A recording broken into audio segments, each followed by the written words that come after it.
Hello friends, मैं हूं doctor नवीन अग्रवाल। मैं एक इंटरवेंशनल कार्डियोलॉजिस्ट और गुजरात के वलसाड़ और वापी एरिया में प्रैक्टिस करता हूं। आज आपके लिए एक इंपॉर्टेंट और यूजफुल टॉपिक। आज हम बात करेंगे बेसिक ब्लड प्रेशर क्या होता है, इसके बारे में, फैक्ट्स के बारे में।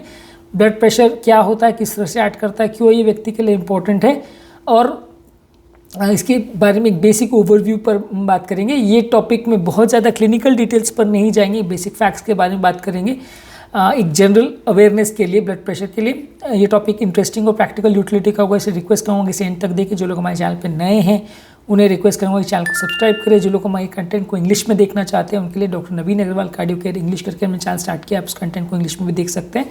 यदि आपकी कोई कमेंट्स, क्वेरीज, सजेशंस है या कोई टॉपिक्स पर आप चाहते हैं वीडियोस बनाएं या कोई पेशेंट रिलेटेड क्वेरीज हैं तो नीचे कमेंट सेक्शन में आप उनके बारे में बता सकते हैं, हम उन्हें सॉर्ट आउट करने का प्रयास करेंगे। आज का टॉपिक है ब्लड प्रेशर के बारे में, फैक्ट्स के बारे में। ब्लड प्रेशर बेसिकली क्या होता है? ब्लड प्रेशर बेसिकली एक फोर्स होता है जो ब्लड जब नलियों के थ्रू पास करता है तो वो अपनी दीवारों पर एग्जर्ट करता है। एक फोर्स होता है जो नलियों की दीवारों को झेलना पड़ता है जब उनमें रक्त का प्रवाह होता है। बेसिकली ब्लड प्रेशर आदमी के सर्वाइवल के लिए बहुत ज़रूरी है, क्योंकि अगर ब्लड प्रेशर नहीं होगा तो नलियों के थ्रू जो ब्लड का सप्लाई होता है वो टिश्यूज़ तक नहीं पहुंच पाएगा। ब्लड प्रेशर बहुत कम होगा तो जो सेल्स के अंदर ब्लड पहुंचना चाहिए वो उतने फोर्स से नहीं पहुंच पाएगा, उतने प्रेशर से नहीं पहुंच पाएगा, जिसकी वजह से टिश्यू में परफ्यूजन कम होगा, सेल्स मरना चालू हो जाएंगे।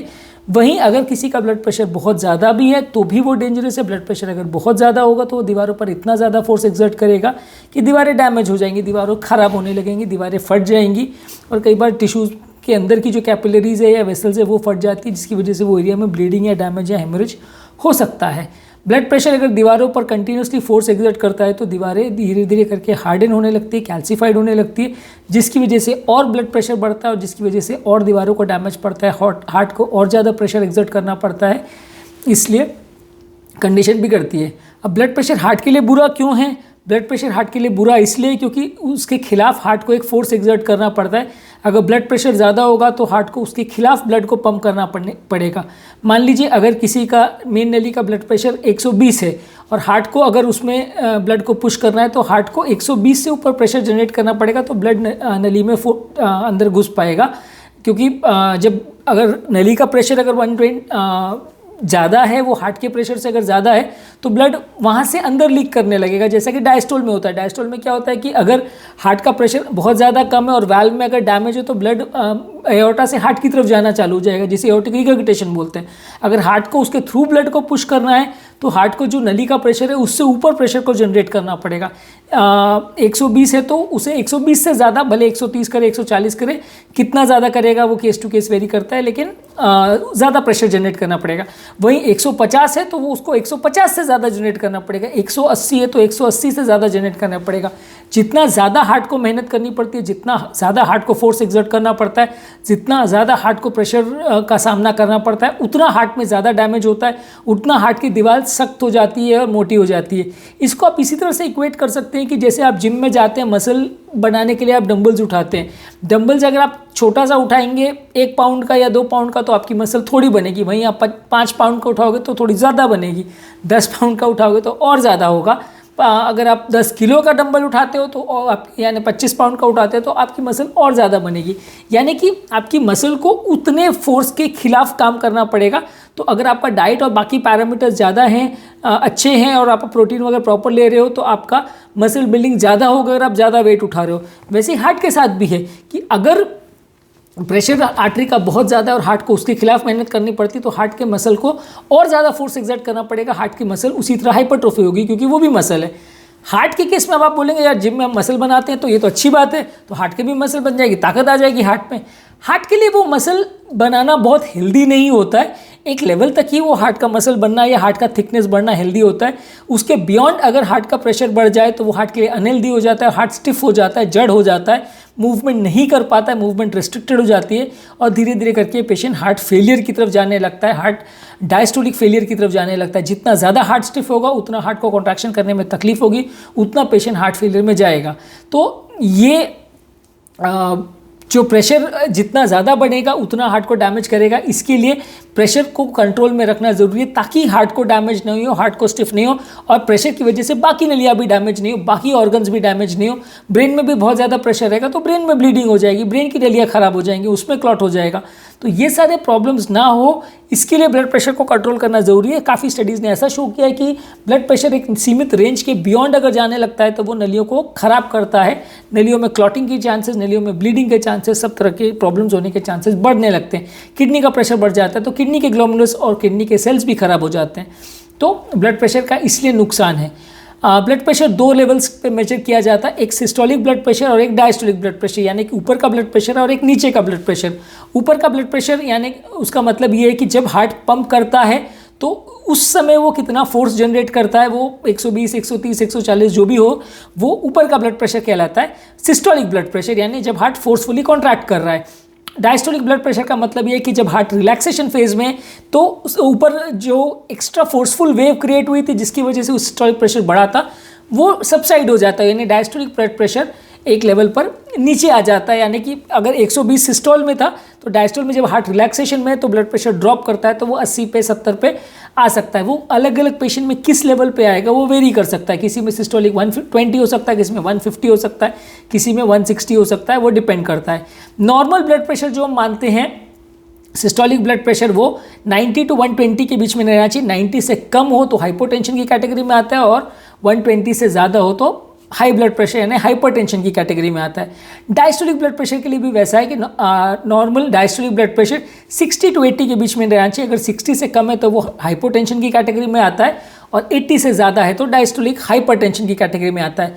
ये दोनों ब्लड प्रेशर ज़्यादातर रिलेटेड होते हैं पर कभी कभार रिलेटेड ना हो, वैसा भी हो सकता है। कई बार सिस्टोलिक ब्लड प्रेशर ज़्यादा हो, डायस्टोलिक नॉर्मल हो, वैसा भी हो सकता है। उल्टा भी हो सकता है कि सिस्टोलिक नॉर्मल हो, डायस्टोलिक ज़्यादा हो या कम हो, वैसा भी हो सकता है। कौन सा ब्लड प्रेशर कितना ज़्यादा है अपने कट ऑफ से उसके हिसाब से ट्रीटमेंट स्ट्रैटेजी डिसाइड की जाती है। हर एक व्यक्ति के लिए ब्लड प्रेशर को 120 से ऊपर जाए तो सबके लिए दवा चालू नहीं करते। 120 to 140 अगर ब्लड प्रेशर होता है सिस्टोलिक और डायस्टोलिक अगर 80 से 90 के बीच में होता है तो उसे प्री हाइपरटेंसिव रेंज में माना जाता है, यानी हाइपरटेंशन से जस्ट पहले की रेंज। जैसे प्री डायबिटिक होता है और उसमें 100 से 125 शुगर अगर होता है तो उसे प्री डायबिटिक रेंज बोलते हैं। वैसे ये प्री हाइपरटेंसिव रेंज है, यानी इसमें प्रेशर ग्रेडियंट्स जो है सिस्टोल में 120 to 140 के बीच में, डायस्टोल में 80 to 90 के बीच में। तो इस लेवल पर हमें लाइफस्टाइल मॉडिफिकेशन करना पड़ता है, बीपी वगैरह को कम करने के लिए नुस्खे जो फॉलो कर रहे हैं वो करना पड़ता है, लेकिन इस लेवल पे हम दवा चालू नहीं भी करें तो चलता है। 140 से ऊपर अगर जाए और पेशेंट को दवा की रिक्वायरमेंट हो या ऑर्गन डैमेज अगर हो रहा हो तो फिर हमें उस लेवल पर लाइफस्टाइल मॉडिफिकेशन से काम ना चले तो दवाई देनी पड़ती है। ब्लड प्रेशर लेवल्स कितना है हर एक पेशेंट में दवा का डिसीजन उस पर हो ऐसा ज़रूरी नहीं है। ब्लड प्रेशर लेवल के साथ बहुत सारी चीज़ों को कंसिडर किया जाता है। उस व्यक्ति के लिए कितना ब्लड प्रेशर की रिक्वायरमेंट है, कौन सा सिस्टोलिक पैरामीटर ज़्यादा है, डायस्टोलिक ज़्यादा है, कितना ज़्यादा है, उस एज के हिसाब से, उस रिस्क स्ट्रैटिफिकेशन के हिसाब से कितना कट ऑफ है उसके हिसाब से डिसाइड होता है। हर एक पेशेंट जिसका 140 से ज़रा भी ऊपर हो गया उसको बीपी की दवा चालू कर दे ऐसा ज़रूरी नहीं है। थोड़े टाइम हमेशा दवा का ट्रायल दिया, लाइफस्टाइल मॉडिफिकेशन का ट्रायल दिया जाता है। अगर उस पर पेशेंट रिस्पॉन्ड ना करे और ब्लड प्रेशर कंट्रोल ना हो तो ही पेशेंट को दवाई दी जाती है। अगर किसी पेशेंट को ब्लड प्रेशर हाई है तो उसे पता कैसे चलेगा? ये कॉमन व्यक्ति की भ्रांति है कि उनको लगता है कि उनका ब्लड प्रेशर अगर ज़्यादा होता है तो उनको पता चल जाएगा। ब्लड प्रेशर लोग कहते हैं कि मेरा बीपी जब बढ़ता है तो मुझे पता चल जाता है, मुझे जब भी घबराहट होती है तो मुझे पता चल जाता है, उस समय बीपी चेक करता हूँ तो ज़्यादा मिलेगा। ये कॉमन मिसकंसेप्शन है। जब घबराहट होती है तो घबराहट की वजह से स्ट्रेस हार्मोन्स होते हैं, उससे बीपी बढ़ता है, ना कि बीपी की वजह से घबराहट होती है। बीपी अगर आपका 150 160 चला जाएगा तो लोग बोलते हैं मुझे पता चल जाता है मेरा बीपी 160 कब हो जाता है। ऐसा कभी नहीं होगा। बीपी का कोई सिम्टम्स नहीं होता और ये बहुत कॉमन मिसकंसेप्शन है कि लोगों को ऐसा लगता है कि मेरा बीपी जब 160 हो जाता है तो मुझे पता चल जाएगा। अगर किसी व्यक्ति का कोई कारण से ब्लड प्रेशर शूटअप किया है तो वो कारण की वजह से बीपी बढ़ा है, वो कारण की वजह से सिम्टम्स हो रहे हैं, यानी घबराहट की वजह से, पेन की वजह से, स्ट्रेस की वजह से आपको सिम्टम्स हो रहे हैं, ना कि बीपी की वजह से स्ट्रेस हो रहा है, ना कि बीपी की वजह से पेन हो रहा है, ना ही बीपी की वजह से आपको एंग्जाइटी हो रही है। तो ये कॉमन भ्रांति है जो लोगों के दिमाग में है कि उनको लगता है कि मेरा बीपी बढ़ जाएगा तो पता चल जाएगा, मेरा बीपी कम हो जाएगा तो मुझे पता चल जाएगा।